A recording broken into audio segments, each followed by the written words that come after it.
Sasaki'ler Projekt. Ich möchte dem Projektherrn und Mesut Keskin meinen Dank aussprechen und somit ein herzliches Dankeschön an die Basel und die Mitarbeiter. Ein besonderes Dankeschön an Barbara Roslov. Danke, Barbara. Dann bedanke ich mich bei unseren Sponsoren ganz herzlich für ihre Unterstützung. Wir sind sehr dankbar, dass wir solche eine Arbeit vollbracht haben, die wir gerne tun und damit den Jugendlichen eine Chance geben, sowie für die Sasa-Sprache eine Tür öffnen, die sie sonst nicht hätten.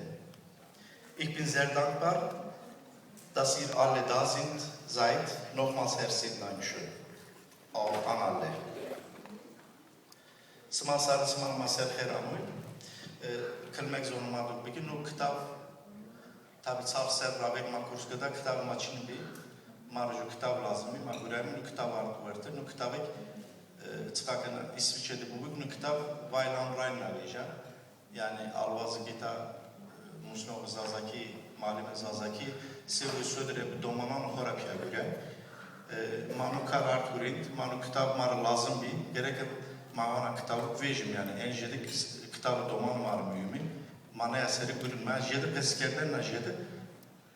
Yani Türk zanlı, Celal Bırak zanlı, Müslüman zanlı. Ma vazım en jedik bu görün.